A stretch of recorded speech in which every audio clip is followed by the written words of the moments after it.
Mike Allen, co-founder of Axios, joins me now to talk about this.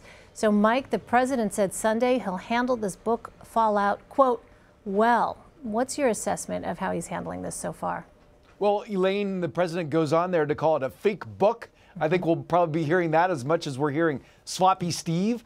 And something that just popped up on Axios, Elaine, Steve Bannon, for the first time, is commenting about the book. Steve Bannon telling Axios that he regrets that he waited so long to respond to this book. So, Elaine, this is kind of self-preservation by Steve Bannon. He wants to get back in the good graces of the Trump family, and he wants to be able to remain a viable leader of the conservative movement. What do you think the president will make of Steve Bannon's apology? No, it's a good question, and I suspect not much. Axios has learned that President Trump is saying that he wants people who are going out on TV to defend him, his surrogates, to bury Steve, was he said, bury Steve Bannon. And this morning we saw Stephen Miller, who was out on TV doing exactly that, attacking the book in that clip that we just saw. And so the president will have to go a lot further than this, because, Elaine, as you look at this statement, he doesn't say that he didn't say any of those things. He doesn't use the word apologize, but he is trying to get back in with Trump. He says, I've been a defender of Trump and Trumpism. And he says, I would love to stand in the breach again for Donald Trump. Good luck with that.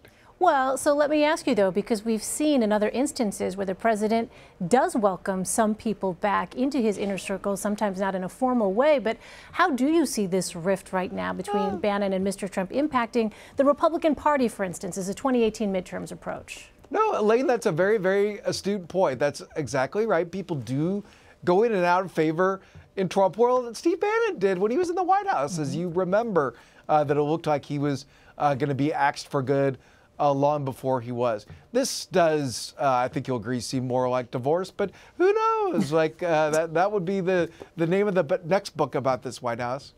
Oh, well, I'll be waiting with bated breath. Let me ask you about some policy here. The president proposed what some would call a hardline deal on immigration, demanding that a border wall for a deal, that there be funding for a border wall in exchange for protections for dreamers. How do you think Democrats are going to respond to that?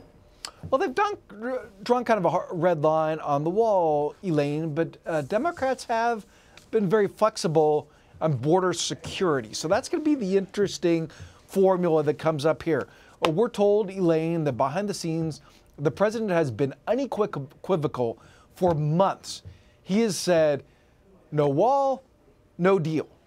And Democrats have kind of said, wall, no deal. And not quite.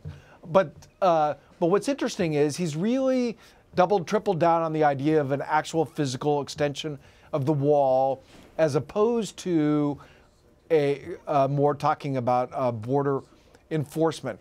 I guess the middle ground, like the place where they'll find that deal is, Elaine, as you know, it's not possible to have a literal wall across the whole border. The terrain doesn't allow it in some places. So the proposal that is actually out there might be something that Democrats could kind of work with, but it's just become such a symbol. This is why the president is so determined about it.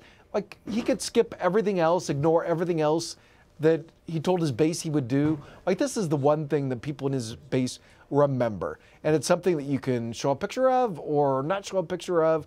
And similar for Democrats, that's the reason that they're going to resist this. This is the signature promise.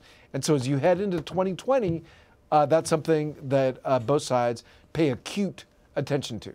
All right. I know you'll be watching it all. Mike Allen, thanks so much. Great to have you on CBSN. Elaine, thanks. Have a great week.